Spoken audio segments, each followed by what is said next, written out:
All right, everyone, welcome back. Another episode of the Brad Burns Bridges podcast. I'm Brad. And I'm Bridges. We got some good news. Jake, as in me, remembered to turn off his notifications on his computer. So all the dings, we're hoping they'll be out. Knowing me, we'll probably have some slide through. Well, recapping last week, we had a crazy week. Potentially the best game in college football of the year so far. Me and Brad both went 3 of 5. Our guest picker, Jackson, 4 of 5, only missing the Iowa game. You should have rolled with the Hawkeyes, Brad. Um, I'm saying. yep. So I'm at 16 of 25. Brad's at 15 of 25, and we'll keep this total going. Today we've got another guest. He is from Memphis, huge Arkansas fan. He is a pickleball professional. So we'll welcome Ty Hensley into the podcast. Woo!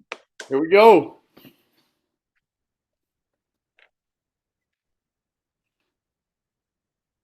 Here we go, What's up, Ty. Welcome Ty? in, man. Hey, what's going on? Heck yeah. I was telling Glad everyone to have you. from Memphis, Arkansas fan. Are you any NFL fan? Cowboys. Oh, we'll talk about them a little bit today too. But I said Nice. you're a pickleball pro, so glad to have you on the pod. Well, let's hop right into it. Why don't we? Let's do Um, it. Red River Rivalry this past weekend, guys. I think it was one of the best games in college football. I mean, the first quarter started with a bang. The first 8 minutes, I was like, man, this is the most entertaining game that I've seen all year. It lived up to the hype. Jackson's probably super pumped about that. I actually know he's super pumped. I was with him all afternoon. Good for the Sooners. Big 12, man. Those two teams battled it out. Brad, what did you think of the Red River Shootout? Yeah, I mean, obviously, like you said, great game. Unfortunately, I wasn't able to see a ton of it because I was in Iowa City over the weekend. But just, you know, first thoughts come to mind. Huge win for Venables. Venables, second year after a 6-6 rough season last year. I mean, huge for him to come in, beat UT, especially after 49-0 last year, Yes. which is insane. And then especially, being the underdog in the matchup, like no one was expecting much from them. Everyone was riding the UT bandwagon. And so for him to bring his team in there, super motivated, like Jackson said, they had been circling this one for the whole year.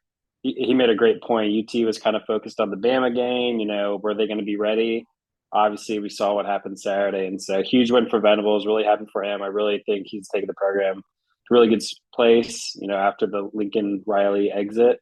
But yeah, I mean, and then again, like super really hope both these teams can finish the year undefeated so we can see this game again in Dallas for the Big 12 championship because like you said, it was probably the best game of the year. So, real good matchup. For sure. Ty, did you get to watch a little bit of that too? Yeah, I agree with Brady. What excites me the most is what's to come in the SEC too, because it's like I feel like Big 12s aren't really accustomed to the fact that you can look like a playoff team until you play X team, and then it's all just you're getting your heart ripped out. So I think that's a good reminder for the incoming Big 12, soon to be SEC fans that it's Saturday by Saturday, and I'm just excited to get to play Texas and OU every year as a Hog fan. I don't see why Texas would want to try to stay on the trajectory they're on when really it's just I don't know. I don't know how to feel about Texas. I don't know if I'm a believer yet. I don't think they're back. I don't know. We'll see what happens. I think if they meet again at the end of the year in the conference championship and they win, I mean they have to be a playoff team if they don't lose another regular season game. But I guess we'll just have to see what happens. I'm not a believer, but glad Yeah, to see it I again. I totally agree, man. I think both teams are really good football programs. I think Jackson really forecasted that one well. He hit the nail on the head. It's going to come down to the last possession. He actually wrote the script for us live here on the pod last week. Um, I just, the first 8 minutes of that game, I was sitting down watching it, and I was just like, the fake punt, and then just all these crazy things are unraveling, and you look down and you're like, man, I watched a half of football already, and it's 8 minutes in, and you're like, thank goodness this is going on. It was a truly great football game, entertaining. I think it was great for the rivalry. Oh yeah. Like I said, Brad, I think it's perfect. I think it's meet again. Big 12 championship game, and let's see if OU can beat Texas twice because I don't think that that can happen. Would love to see it. But yeah, that was a great start to the weekend in the 11 a.m. slot. So good to see another game in the 11 a.m. slot. Brad, you were live at the Iowa Hawkeyes game. Big time win. I think they controlled the game the entire way, right? Oh, absolutely. Yeah. I mean, Purdue is kind of having a rough year, a down year for them. First year head coach. But always a tough matchup. Big Ten West rivalry. But yeah, they were able to come in there, defense. Set the tone early. A couple turnovers. We had a backup QB in Deacon Hill. So you knew the offense wasn't going to be going crazy. So defense stepped up. Deacon Hill made plays when he needed to. I'm pretty sure at one point he was like 5 for 19 in the game.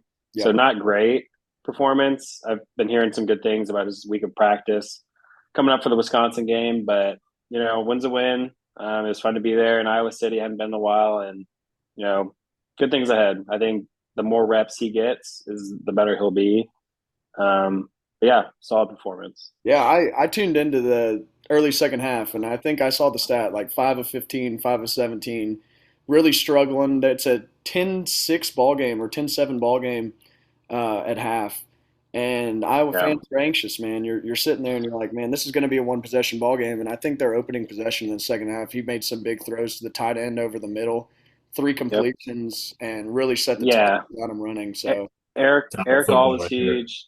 Eric All was huge, and like we said, I mean, we were kind of harping on the 5 for 19. A lot of his misses were high, and they were ducks, which to me says a lot of nerves yeah, back there. So hopefully, with the reps and another week of practice as the number one guy, he kind of settles down. Unfortunately, he is going up against his former school in Wisconsin this week, so I don't see the nerves going anywhere for this oh, matchup. it's gonna be amplified for sure. But for the rest of the year, I hope that he can kind of settle down and play the position the way he can. Yeah, for sure. Ty, did you get to catch any of that game? No, I didn't. I was too busy watching the Texas Snow U Hey, game.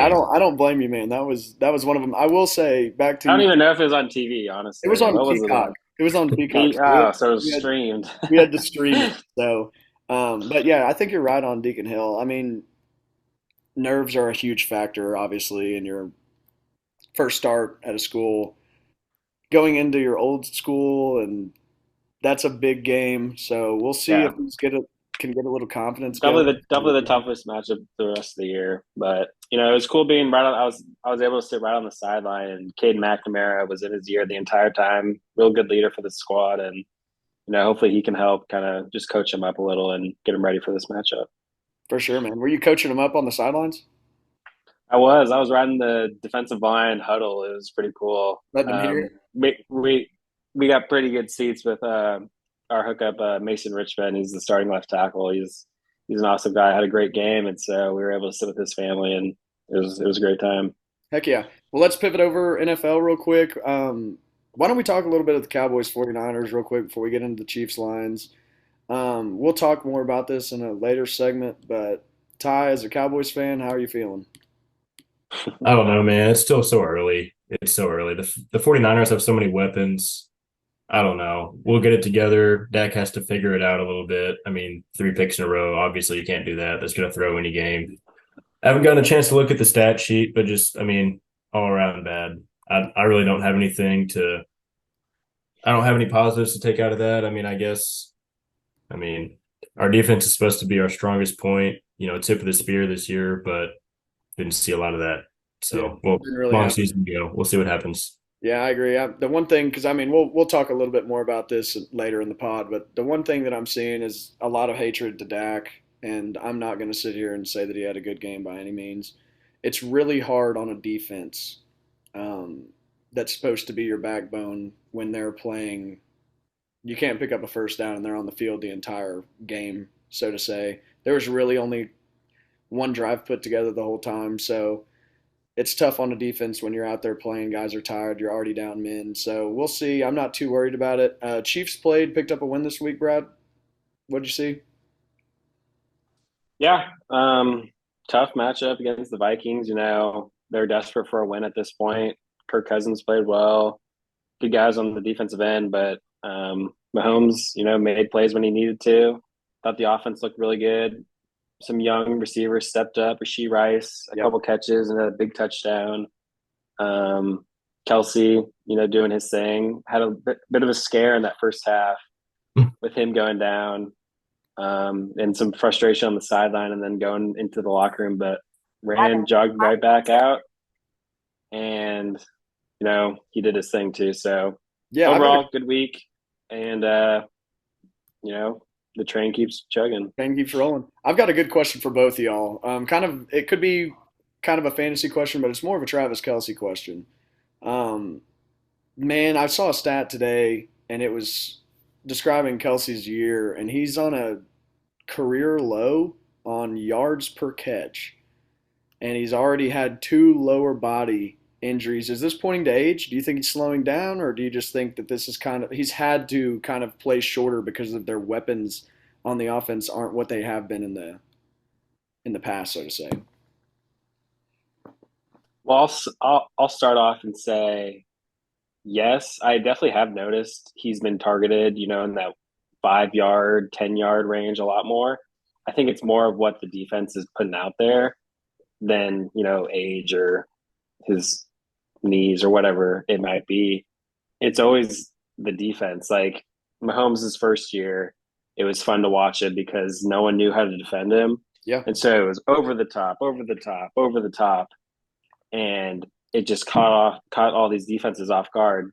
Year 2, year 3, year 4, whatever year we're in now, these defenses have learned cover over the top, give them whatever is available down low. And I guess it just more this year than the rest, I guess, for Kelsey, especially when we kind of lack that speed over the top. I mean, these defenses kind of play that umbrella offense or umbrella defense, and it's tough to get 20 plus receptions down the middle of the field. So I think it may open up later in the year, but yeah, it is interesting kind of see what's going on with Kelsey. For sure. Ty, you got anything? Yeah, I mean, I don't know. Y'all just don't. I feel like it's not the same Chiefs team as y'all have had in the past. I feel like they're relying too much on Kelsey. Maybe they didn't rest him as much as they could have, and they just needed to get him back. You probably know more than I do, Brady. You're a Chiefs fan, but I don't know. That's just what I think as kind of an outsider. We'll see. Plus, going back to fantasy, everybody's got recency bias. They just expect the same thing year in and year out, and it's just not going to happen, especially with the tight end position, the running back position. I mean, that's going to be different every year, from the beginning to the end of the season. So I don't know. I don't have any bold predictions for Kelsey, but I still think he's that dude. I think he'll get healthy and get back to normal. Yeah, I'm like you. I'm not too worried about it as long as he can stay healthy. I think he's playing the role that the team needs. Young receivers, I think Rashee Rice is going to just keep getting better week to week to week. Sky Moore, they've got young Looks good. guys, explosive guys that can pick up the slack. And like in the past, they've had Tyreek Hill and these deep threats. They had Juju Smith-Schuster last year, and he actually had a really good year. Um, but they're just Hill's been a dog. emergence. Yeah. So, well, let's kind of pivot over to the Lions and talk about something that I feel like we talk about every week. Sam Laporta. It was a big week for Iowa tight ends again in the NFL. I think 5 touchdowns, which is, I mean, Yeah, Kettle had 3. He had 2. I don't know about Fant and Hawkinson, but yeah, crazy. he is not slowing down. He had 3 receptions, but I feel like every time he's targeted, he's making a play, he's blocking. I think that he's one of the most impressive rookies that we've seen in a non-quarterback position. Obviously, not talking about C.J. Stroud, but I think that they got an absolute steal with Sam Laporta, and the Lions look great. I don't know if they're contending with the 49ers and the Eagles in the NFC, but I think that they might slide into that third slot behind them, and they're looking good. The train is rolling. They're getting some people back. Amon Ra should be back this week. We'll see about Gibbs. So I'm not worried about that. Well, let's kind of pivot back into the college game, Ty. I know that we watched the Razorback game together this weekend. What's your thoughts on that? Recapping the Ole Miss game, that's a team I always hate to lose to. It's just talent it seems like Ole Miss has, the edge on talent sometimes, but it's just our guys always want to win that game. We usually have guys from Mississippi, example KJ, and those guys just want to win. I don't know. I mean, everyone wants to blame the offensive line. I agree with that. It's just you can't win a game when KJ is getting sacked every other down. He's not going to have the confidence. He's not going to be able to make his reads. He's never been that kind of quarterback anyway. So, I mean, what I saw on Saturday, I mean, we still look like an inspired football team, but I just don't see how we can win in this league with the kind of play calling that we have. I mean, everyone's pissed off at Dan Enos. I mean, it's pretty inexcusable at this point. I'm hearing today that they just now implemented the tush push as the last week. We saw that once. It's pretty mind blowing that it took them that long, and it's not even in the set to begin with. But better late than never, I guess. I don't know. On to Alabama. I mean, my hope is that we just stay competitive. I just don't want to let go of the rope. We still got the tail end of the season left. We've got some very winnable games left. We can still make a bowl. Yeah, for sure. Brad? Yeah, I agree with Ty. I mean, it wasn't like we didn't show up at all. I mean, it was a close game. Looked like guys were playing hard. I think if that game's at home, we win it. I think just being on the road at night in Ole Miss, that's a tough matchup, especially kind of where we are in the season with these back to back to back tough games. It's brutal, and so I mean, we go to, like I said, Bama this week, but after that, we're gonna have some winnable games, and hopefully the spirits stay high after this week, and we can kind of take advantage of these winnable games later on in the year, and still make a bowl game. And because I'm still a believer in Pittman, I know he's getting kind of a little fire under his ass now, but I'm really hoping we can turn around later in the year and make a bowl. I mean, I agree. My freshman sophomore year, like I would take that every day of the week. Sure. So for sure, we'll see what happens. For sure. Yeah, I'm with y'all. I'm a believer in Pittman as well. I think that he's a good representation of the university. I think he got dealt a hard hand with losing your offensive coordinator and your defensive coordinator and basically having to replace that in the SEC. And he goes to the defensive side young, and then obviously brings in Dan Enos, who has coached damn near everywhere. Um, I think you give him a chance to correct it. It'll be interesting to see if he sticks with his guys because I think the defense is playing well enough. Um, but if he sticks with Enos, it's going to raise a lot of concerns, and he better be playing the right card. Let's pivot into our first debate while we're talking about the Hogs. I'll kind of ask you again, Ty. You can take this, but what are the bright spots that you're seeing so far in like a tough year where things haven't gone our way? We haven't played our best football, if any. Um, but what are you kind of liking from the team so far? I mean, the first thing to me is the defense. We kind of turned that upside down, and it got completely transformed. I think Travis Williams is doing an awesome job with the defense, and I don't know. I mean, you've got a team that's going. What is it? You've got number 3 in the SEC with interceptions, and 3 of those were for schedule this year, and we don't have very many of these close games that we've been playing in. I mean, you barely lose to LSU, barely lose to BYU, barely lose to Ole Miss. We wouldn't have been in the, but You're cutting out, Ty. Yeah, Ty, you're cutting am I out. We're freezing? not laughing at you. Yeah, Oh, you're good. freezing. Brad, why don't you take it while we wait for him to restore his connection? Yeah, I was looking at this before we got on, and the first thing that comes to mind is, we're in the SEC, right? Big Ten, SEC looks to be the place to be in the next 10, 20 years. I'm nervous if I'm a Big 12 program, obviously Pac 12 or Pac 2 program, ACC. Like, it's going to be hard to recruit top guys to come play in those leagues. And so, loving where we're at, I mean, we should still be able to recruit good guys going forward. And then another thing, just with like this year in general, I kind of like that no one has really, left like into the transfer portal Yes. or whatever. I think that's a good sign for the locker room. No one's quitting on this team. What is our record? 2-4? Yeah. Yeah. Yeah, so I mean, that's not great. And so I would understand, at other programs like guys just jumping ship now, looking for a new place next year. And so I think that's a good sign that no one has done that yet. Means, Sam's got, a decent grasp of the locker room and, guys are motivated. Play hard this week, but I think guys understand, after this week, you got some winnable games and we'll see what happens. But I think those are two bright spots for sure. Yeah, for sure. I'll kind of pop in on this. I think one of the big losses that we had in the transfer portal in the offseason was Trey Knox and tight end and having a bunch of young guys not knowing what's going on. You bring in Luke Haas, who looks like the best tight end in the SEC. You lose him last week, which is an absolute bummer. You just hope that he gets healthy and you hope that he sticks with the program and doesn't go anywhere. But Ty Washington was great. And he had a great game, filled in nicely, had two touchdown catches and was absolutely rolling.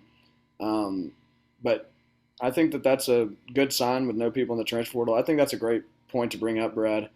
But I think you're exactly right with that. Ty, you got anything else? Yeah, I was gonna say too, if I don't cut out again, it's Yeah. just like you said, the Lucas loss sucks, but it's just like where has Ty Washington been the whole time? Why aren't we running two tight ends? Back to play calling. I'm not a coach, whatever, but I don't know. I mean, you've got KJ. He's still, third in the SEC in passing touchdowns, but he's been sacked 23 times. Yeah. I'm tired of people calling KJ out like he's the problem. He's still Superman. So as long as we back, I mean, we'd have no wins right now, I don't think, without KJ. So we'll see what happens. We'll see what happens. I think our offensive line needs some work. It looks like we kind of got into a rhythm in the second half of the Ole Miss game. Gave KJ a little bit of time, but like I said earlier, if you're getting sacked 23 times, it's like, when's the next one coming? Yeah, I'm not as worried about my receivers downfield. I'm trying to stay on my feet. So for sure. I think you're 100% right. Well, moving into our next little topic, staying in the college game. Man, USC had an absolute knockout drag fight against Arizona this past weekend. Wildcats. What in the world is going on with USC? They were picked by many to make the college football playoff, and I don't see it with that last weekend. With that being said, is USC even a top three program in the Pac-12? Because I think that there are some potential suitors in the I don't know Pac-12. if Washington had something to say about it. Yeah, I think Washington has Oregon, something to say. I think Oregon has something to say. Oregon or Oregon State. State. Like, I think that there's a lot of different things. So Ty, with that being said, is USC a top three team in the Pac-12? They're undefeated, but Uh, Absolutely not. It's still woo, early. it is It's early. still early. We're only halfway through the year, but we'll see. I mean, you've Who's got, your t- got a who's lot your of top good three? Yeah, who's your Pac-12 top games three? coming up. Okay, this is easy. Washington at number one, and it's not even close. Not even They lead the close. FBS, huh? Not even close. Not even close. They're leading the FBS in yardage right now, so I'm hopeful for them. They just have such a high-powered offense, and then Oregon close second. It's just Oregon has a good defense. They've only allowed, I think it's like 7 points a game or something like that. Um, it's 11. They are stout. Yeah. Yeah. Yeah, they're stout on defense. They've got Bo Nix. He's old as dirt at this point, so he's been there before. Let's see, number three. I don't know. It's hard to choose between UCLA and Oregon State right now. I just think UCLA is playing good ball. I feel like all it takes in the Pac-12 this year is a good defense. So Yeah. we'll see what happens with UCLA. I still think Washington State's good. They're a contender.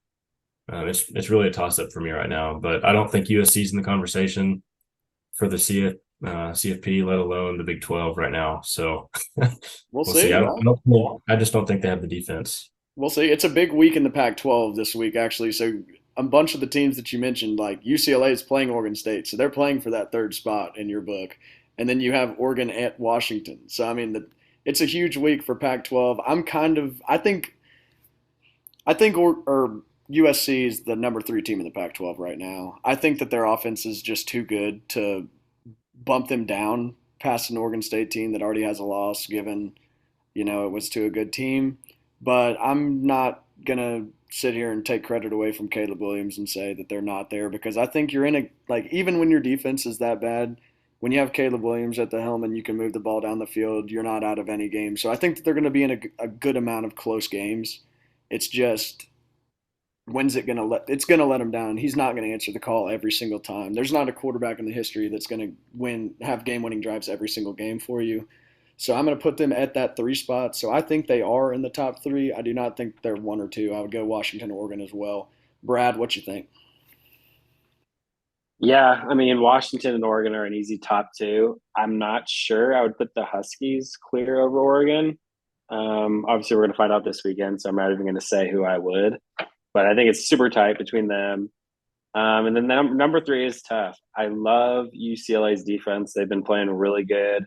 They lost an early one, but if they can finish the year or finish the rest of the year with just that one loss going into that USC game at the end of the year, that would be crazy. Probably for a spot in the Big 12 championship or the Pac-12 championship. But at this point, I'm still having USC as my three. Caleb Williams, doing his thing. Defense, I have to expect it to get better. I mean, they're just atrocious at this point. They've had some decently tough opponents. Arizona is not one of those. Yeah. But Caleb Williams is still, the reigning Heisman guy. He is now not the favorite. I think Penix jumped him, which is pretty impressive by Penix. He's having a crazy year.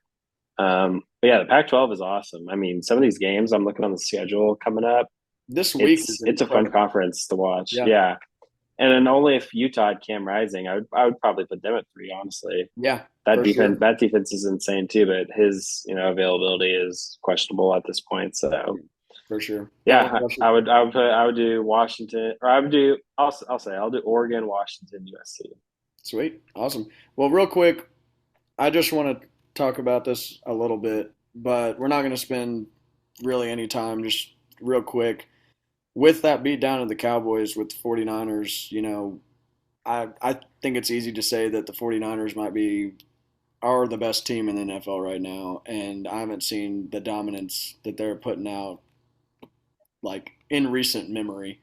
They're just clicking on all cylinders, so I think they're the best team in the NFL. Who you got as the best team in the NFL, Ty? I don't know. I might have to agree with you with the 49ers. They look good. The Eagles are pretty solid for me. I don't know. I just feel like the NFL right now is just whoever can play the most complete football, to be honest. For sure. I haven't really seen that from many teams. Even the Bills. It's just I want to root for Josh Allen and the Bills. I love watching them play, but they still look a little sloppy right now. I mean, they had a big game last week. I know Josh Allen had They what was it, lost. 3 touchdowns? They lost last week to the Yeah. Jaguars in Yeah. after And beating Miami, after dominating Miami.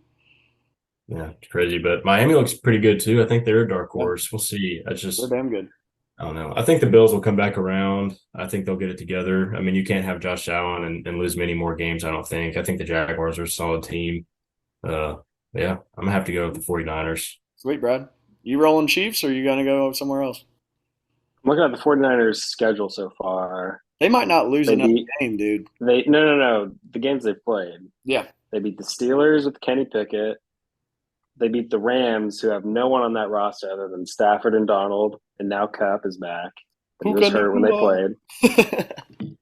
They beat the Giants with Daniel Jones. They beat the Cardinals with Josh Dobbs, and they just beat the Cowboys with Dak Prescott. I mean, where's the impressive win there?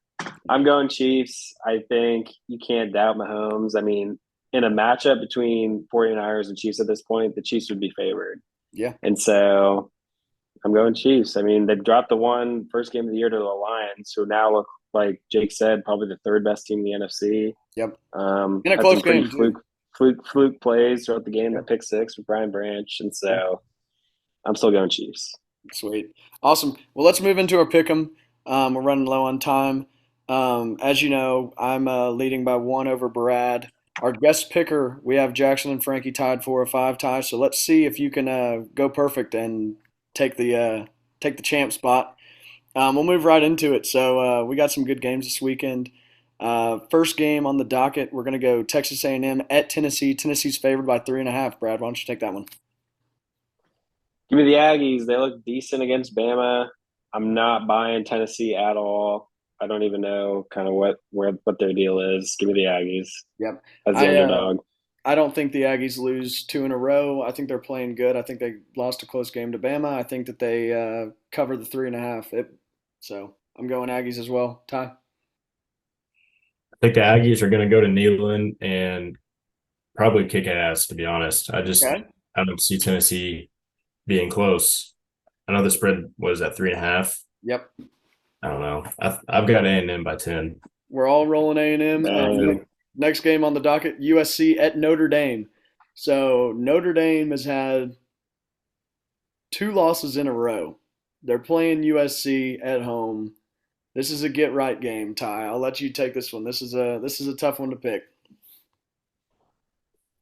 I think pretty highly of Ohio State. You've got Notre Dame, barely just barely losing Ohio State. So I don't know. USC just hasn't shown me enough. I'd say Notre Dame. Sweet, Brad. Give me USC. I think Notre Dame. I don't think they're quitting on the season, but I mean it's tough to come back from kind of the losses they've had. I'm a believer in the Pac-12. I know I just ranked them as my third best team, but I still think the Pac-12 is strong enough to go toe to toe with anyone, and I'm picking USC this weekend. Sweet. All right, boys. I'm going Notre Dame minus 2.5. I think that you have a shocker. I think USC's played two close games in a row. I believe in Caleb Williams. For the sake of diversity, I'm going to go Notre Dame minus 2.5. I hope that they can get it together after two tough losses in a row against ranked opponents, good teams. They get right and they take a big one from USC at home. So I'm going Notre Dame minus 2.5. Let's move on. ACC matchup: Miami at North Carolina. UNC is minus 3.5. I'll go first on this. Miami had an absolute one of the worst losses that I've seen. Just worst ways to lose the game this past weekend. Man, that's tough to just like watch and see. It's tough on the players. I think there's a lot of doubt in that locker room with who's leading them. I'm going UNC minus 3.5 at home. Tar Heels ride. Drake May has a big game. I'm going UNC minus 3.5. Ty? Yeah, give me the heels. Miami, man, I don't know. I Yeah, don't know. tough way to win. Yeah. Yeah, at home, give me Tar Heels. I Sweet. don't think it's close. Sweet. Let's get into the Pac-12 absolute mania of a weekend here. UCLA at Oregon State. Oregon State is minus 4. Ty? Mm, man, flip a coin. I'll go Oregon State on this one. Sweet. Brad? Like I said, I love the UCLA defense. I think they go into there and kind of shut down that offense. And so I'm taking UCLA as the dogs. Give me the Beavers minus 4. Easiest, freest bet on the slate. Beavers minus 4. At Free home. money, huh? They stay rolling. All right. College game day. Biggest game of the weekend. All three of us view these teams as the top two in the division. You've got Oregon visiting Washington. Washington is your favorite by 3 points. Brad, start us off. Like I said earlier, I think Oregon's the top dog in the conference. I think Dan Lanning is kind of the difference in this game. I think his leadership can lead Oregon on the road, get the dub in Washington. Ty? Man, despite everything I was saying earlier, I just You cannot Washington's you good. cannot take Oregon after you said that Washington was the best team by not even close. That is what you said. I don't know, You have to man. double down. You have I to don't. double down. The thing is, I see Washington as the best team in the Pac-12, but I don't see them going undefeated. And if anybody's going to beat them, I think it's going to be Oregon. So I'm going to have to go Oregon as much as it pains me. But Washington, I think, is still taking the Oh, Pac-12 this year. Damn, Ty. Damn. They're still taking the Pac-12, but they lose. They lose this weekend. Sweet. I'm going Washington minus 3. Brad, we have some diversity. This is finally. a good one. This is going to be a good week of football. I'm excited for it. Hopefully, the Hogs can play a good game this weekend. Again, want to thank you, Ty, for coming on. You got anything else you want to say before we end it, Ty? No problem. Go Hogs. Let's see if we can get Go back on Hogs. track. Well, as always, actually, real quick, Brady and I are showing off in fantasy this week. Two explosive teams. So we'll kind of recap that next week. But we got some good All right. competition ahead. As always, guys, like and subscribe to the channel. Thanks for tuning in. We'll see you. Slam that thumbs up.